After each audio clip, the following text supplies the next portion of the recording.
Yes. Good to go? Yeah, good to go.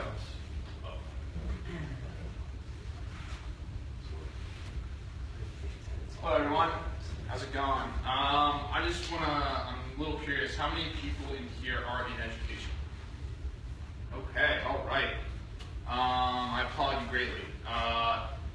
Everything I can attribute to my success, or any little bit of success I've had, is from my teachers. With that said, I am a college dropout, so there's a little back and forth there, but I think education and learning is the most important thing you can ever do in life.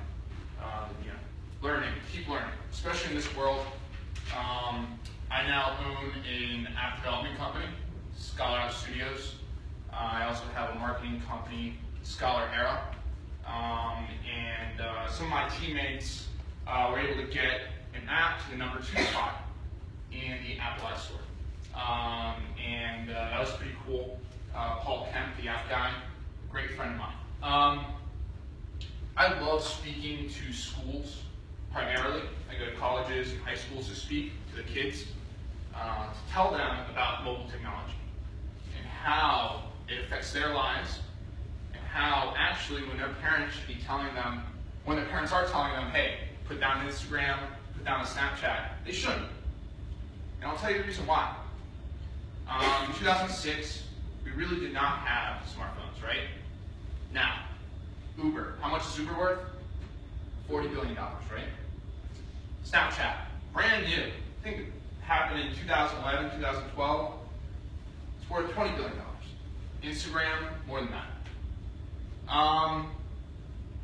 When I started my first company, Blue Collar Scholars, which did pretty well when I was, I have ADHD. You can't tell, I tell companies. It's a medical term for serial entrepreneur. I started Blue Collar Scholars when the economy crashed, 2008, 2009. That's when I first came up with the idea. Didn't really do much work on it, but the idea was there. And all my classmates had no idea what to do with their lives. They're like, I'm going to school, I'm paying all this money, and they're working in a register. They're working, people who got their college degrees are now getting waiters, becoming waiters and waitresses. So, I put two and two together, and we did yard work and painting and stuff like that. But now, just like Uber's worth $40 billion in 5 years, Snapchat, 3 years worth $20 billion, this is where the jobs are, right? When you guys are educating, well, I hope, we're educating them in order to succeed in today's world. And with technology is exponentially getting bigger and better, right? Whenever there's an invention, guess what? There's 2 inventions off of that, right? So exponentially, we're coming out with an iPhone faster and faster, right? Like, iPhone 5 just came out now. You got the 6, and I got the 6S. So when I go to these schools to speak, I ask them, who has the first thing I say, because their attention span is very low, right? I was just reading on my phone, the attention span in 2015 is 9 seconds right now. And in the 1990s, it was 12 seconds. That's a huge decrease, 25%, if I'm doing the math correct. And Snapchat, Instagram, what are these? Whenever I consult people on how to build a mobile app, I tell them, forget the web stuff. Everyone wants to do web. Everyone wants to do a lot of things. What does Snapchat do? It's a quick, simple face. It's a quick, simple picture. You press one button, and you press another one to quickly send one out, right? Instagram. First thing you open up, you see someone's pictures. Double tap, like. The function is within 1 to 2 seconds, right? So in today's world, we are feeding our ADD and ADHD brains.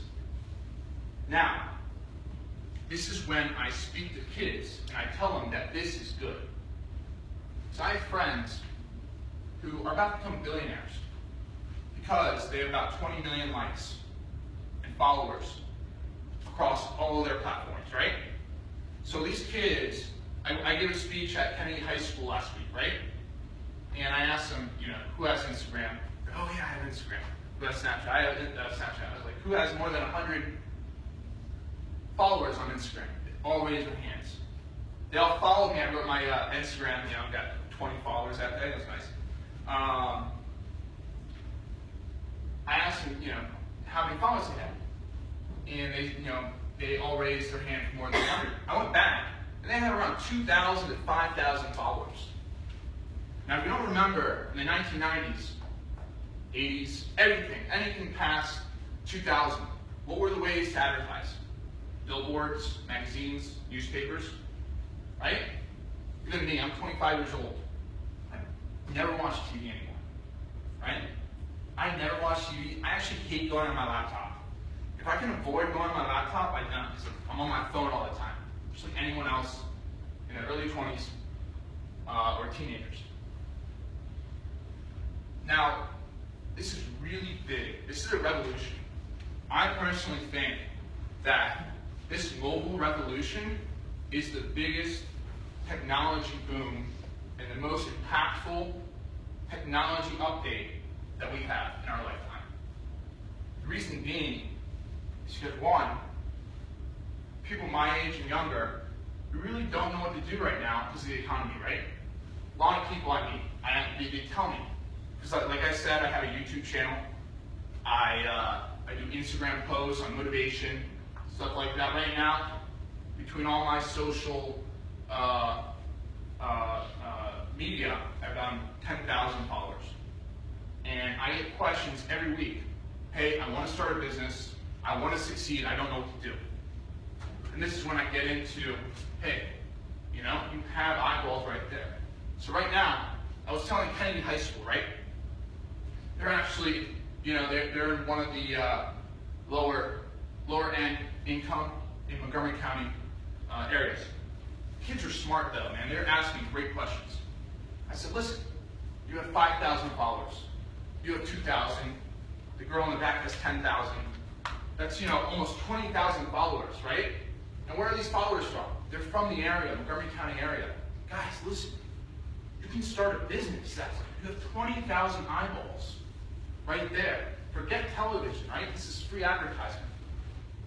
So these mobile apps are revolutionizing not only the way we share and communicate, but they're actually giving so much opportunity to these kids. Like I said, I know this guy, I know two people I know personally that are probably going to become billionaires. Just from Facebook, Instagram, Snapchat alone. You know why? Because they have 20 million followers, right? You know how much people had to pay to get 20 million eyeballs back in the 1990s? They had to pay millions of dollars, right? To advertise their Nike, Adidas commercials. These guys, if they post 10 times during the day, that's 10 times 20 million. It's 200 million potential eyeballs. Kylie Jenner gets paid around $300,000 a post on Instagram, just Instagram. $300,000 a post. So, I was also part, you guys remember the Ice Bucket Challenge? Hope you guys do. That thing, if you like education, then I hope you like, philanthropy and solving, diseases and whatnot. I was a director of Organizations Against ALS. That means I was getting whole companies involved. That was really the start of my career when I realized how much social media can play into success and how much people have fun doing it and how quickly it went viral.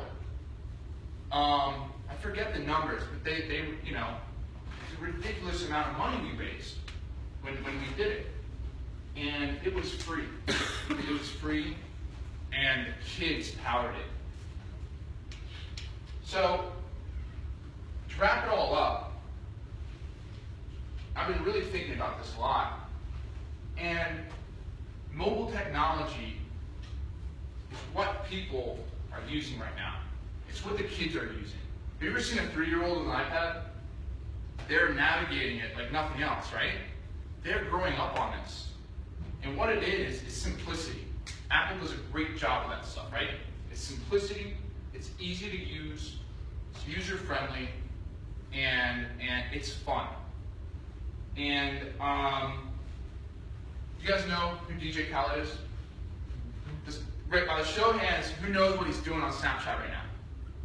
All right, he's about to become a billionaire with Snapchat. He has probably all the kids around America following him on Snapchat. Key to success, key to success. What are the plans? He's hilarious, but he's a genius. You know? I'll open things up to questions, but I really, really, really hope that people see this. Because when I speak to these classes, these kids get it. I have at least 2 or 3 of the kids I spoke to, they're working with me on cool projects. Like I said, one of the guys I worked with was able to get an app to the #2 spot. You know? These kids are going to be able to put on their resume that they're working with Forline, they're working with Scholar App Studios, that they're learning about this mobile industry. And isn't that all what it's about, education? About learning about the new things in the world and standing out, trying to get to Harvard and stuff. So, you know, I really applaud you guys for teaching these kids what's going on. Like, I remember as a kid, you know, going back actually in my high school, I actually cried. I cried because we did an 11th grade Shakespeare act, and I was King Henry. And she put on, like, I gave a speech to my old high school to a psychology class. Psychology is probably the most important things kids will learn. I went to my English class, and I cried because, you know, you guys care so much, you know, and at the moment, I remember I was one of those kids. I didn't care, you know. You guys are teaching me, I didn't care until I, you know, came in my mid-20s, and I started appreciating it. So to wrap things up, I really hope everyone starts looking into social media, how important things can be. And I'm actually going to be working with, because I have the viral background on social media and stuff, I'm going to be working with Michael Williams. He's the department head of the social studies at Kennedy High School. And we're going to be working on minority scholars. We're going to try to do something viral for them. So they're doing great right now. So, is Matt here? No, I'm sorry. Okay. I'm leaving early. Well, I want to thank Matt for letting me be here. And thanks to the other speakers. So I guess we'll take questions now. The mobile on. Yeah, what's up? So a big part of like a theme of what you were talking about, and mobile and social media have really moved the web from a push-pull experience to a read-write. People are participating, they're active, there's communities. So what are you doing with your companies, and what do you think are like the next big things in education to really take a hold of that read-write experience and make like the learning experience better for students? Yeah, and it's you know, because we talked about it earlier, right? It's, you know, a lot of kids are not, you know, really connecting with the teachers, right? Or they're not paying attention. I've been really thinking if teachers could incorporate Snapchat, Instagram, right? Kids, you should see their faces when I raise my hand to ask them if they have a Snapchat. They light up. They're like, oh, you know, and you know what I do next? I say, how many of you, your parents have Snapchat? And they start laughing. They start laughing, you know? Because you have to understand, these kids, when I was a kid too, I liked to rebel. I didn't want to do what my parents were doing. I didn't want to do what the adults are doing. And right now, that's Snapchat, Instagram, right? So, you know, that's what I'm going to be doing with Michael Williams. Trying to incorporate what they love with what the teachers are trying to do and teach them how to learn and stuff. You know, so for example, man, if you get your kids to be like, hey, you know hashtags on Instagram, right? They're like, haha, what do you know, teacher? Start using hashtags to figure out what happened in World War II, you know? Stuff like that, you know? Great question. Thank you.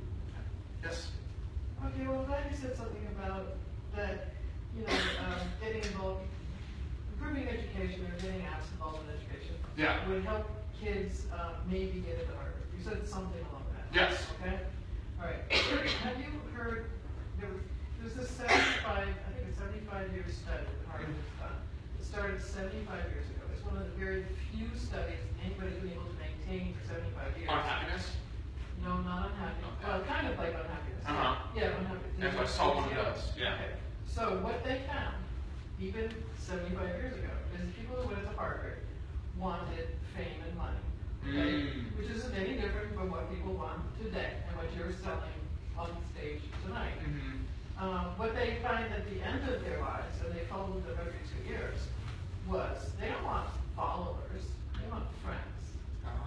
Okay, and that's what makes their life worthwhile. So I really am, if I have 10,000 followers, I need a couple friends, you know, when I'm having a bad day and find out I have cancer on my mammogram. Yeah. Okay, I'm not going to tweet that. Okay? Yeah. So I'm really concerned about your presentation about where your focus is, because you know, not everybody. You may have a $40 billion company, like Google or whatever, you know, but you know, consider how many actual employees are there? You have a decent amount, but there are other industries, service industries, employ a lot more, and they're not $40 billion companies. What's your name? Elizabeth. Elizabeth, you bring up a huge point, and it actually scares me, you know, thinking about this, Facebook, Instagram, Snapchat. The man who brought this to my attention, back in 2011, about apps before they all blew up, he told me, the more connected we are on social media, the further we are apart in real life. And one of the studies, I'm not sure it's the right one, but they did a 75-year study on happiness. They studied like 700 people, right? And they tracked them every year, see how they're doing, you know, all kinds of income, all kinds of, you know, jobs and stuff. And the key to happiness is relationships. It's relationships, intimacy, being honest with someone, being able to relate with a group of people. And it's really scary because you're right. A lot of times when you do get fame, you're on the top. And it's lonely on the top. And it does, people are interacting. Like I remember I failed out, or I got a D in my computer programming class in high school. And my teacher told me that the person who invented emails was upset after people started using emails instead of someone coming up together to talk about something. So that is a huge point, and I'm really glad you brought it up, right? Because the more connected we are on social media, the more we use that to substitute face-to-face interactions, the less of a chance people have to really develop relationships. Right? Yes? I just wanted to make a comment that working with some of those teams in the schools, Facebook and Instagram were some of the tools they use to maybe engage or re-engage parents and students, also to track students. So if a student hadn't showed up in a long time, maybe they could just type in their name at Facebook, and then again, that's a platform that they can re-engage them, or at least know that the student is alive. Yeah. So those, no privacy. That's just one way that at least some of the schools administrators are trying to think outside the box and re-engage students. So, and not to mention, if for instance there's a student of the month, or if there are certain initiatives the school has taken, then the principal, they sometimes also send Instagrams or just a mass text message, SMS rather, to multiple students. So they are actually using them to re-engage and generate that, or create that relationship, or bridge that gap, and using again something that is meeting them on their level, which is technology. Yeah. You had your hand up a while ago. She did. Sorry. Yeah. Okay. Thanks for noticing. So I'm from Vietnam originally, and I came to the U.S. to study abroad when I was 11. So I thought the American education was a lot better. I'm thinking that the American education is very practical, and you actually learn coding when you were in high school. That's unheard of in all the rest of the world. So how early do you think that kids should be Coding. code. Oh, right away. Mark Zuckerberg, Bill Gates, Steve Wozniak, they're all engineers. If these kids can start like have these tools to code right away, not only are they going to be guaranteed a job, like I'd hire them right away if they're amazing, because so many people are trying to make apps right now. But they can build it themselves. They can change the world. Right now, Mark Zuckerberg is changing the world right now with his billions of dollars from something he built because he knew how to code. See what Zapper in the 80s got the kids in pre-K. Absolutely. Start coding. Yeah. Logo Turtle way back when. See where Patrick was doing that in the 70s. Well, the 70s? To follow up on that, like, what if they become really loners and they just don't want to? Well, you know, I think one of the huge things people should be educating kids on is relationships.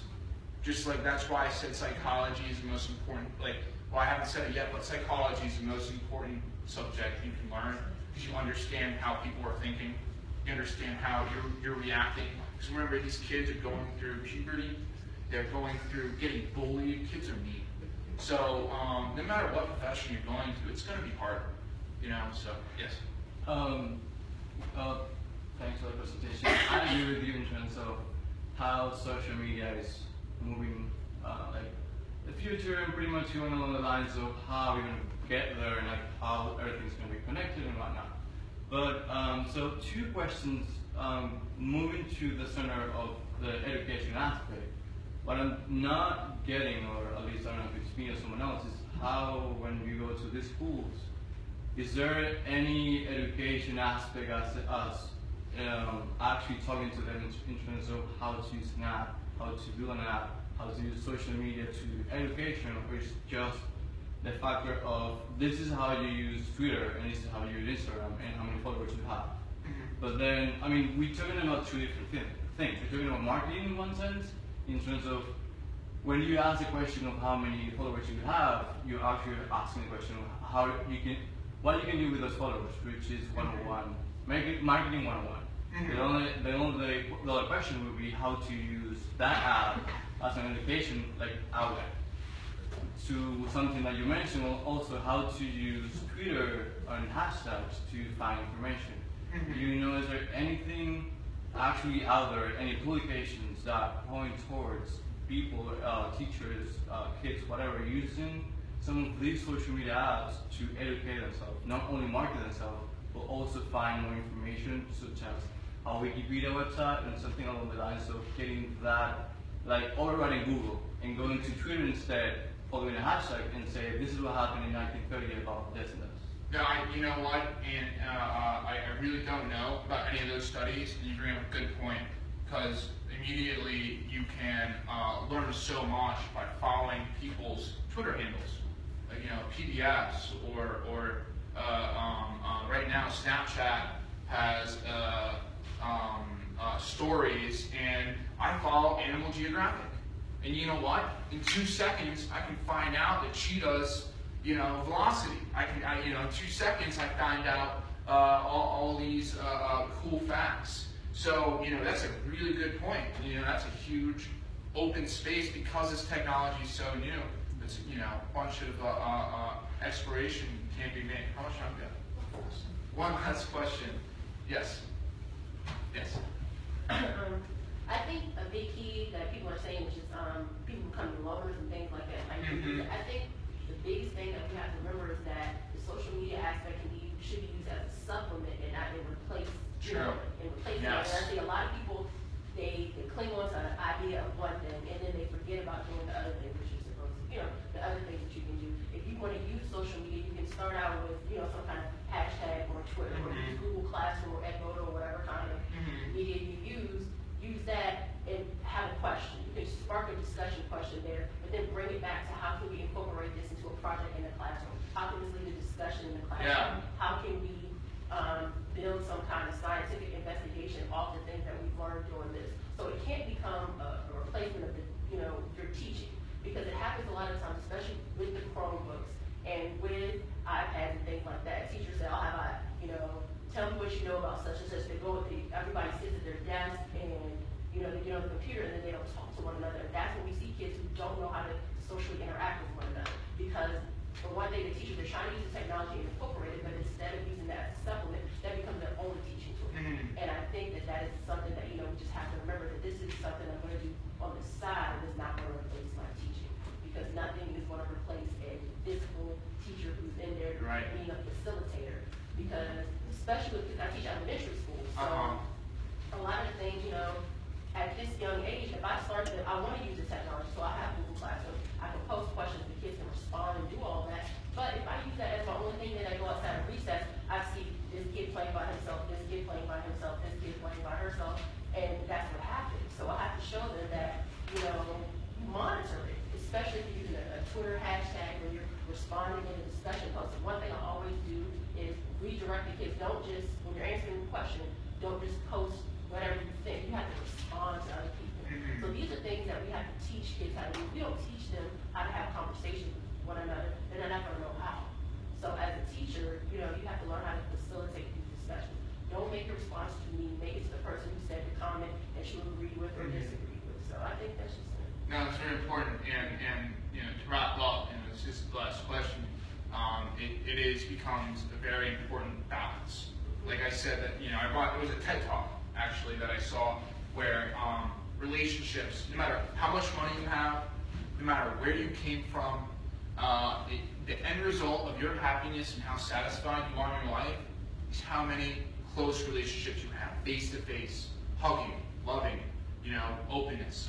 That is the most important thing people need to know, is that, you know, people who are in isolation, who feel alienated, those are the people who become depressed. Those are the people who don't do well in society, but the people who are in the heart of things really do. So, you know, both of you make a great point. You know, these, we see kids isolating. I isolate. I used to play Pokemon 24/7, you know, on my Game Boy. You know, I didn't care about anything else. And it's not fun after a while. But, you know, so we do need to look at both avenues and understand, yes, that we need to keep human interaction, face-to-face interaction at a priority, but then also this brand new technology that allows people to give a voice. You know, people, you know, that's one of the last things, 20 seconds. Anyone around the world that has internet connection has the ability to share what they think, what they know, and to be able to start a movement. Really, it's just amazing. So, yeah, thanks for letting me be here. Thank you, here, but we're obviously going to do a little Q&A afterwards, so feel free to hit up our speakers, Oren and Julian and Sam, afterwards. They'll be more than happy to chat with you. I want to thank HacDC. Where's Kate? She might be outside, but if you folks have any questions about HacDC, this co-working space, feel free to chat with her. There is an iPad up there that they're using to collect information. A few wrap-up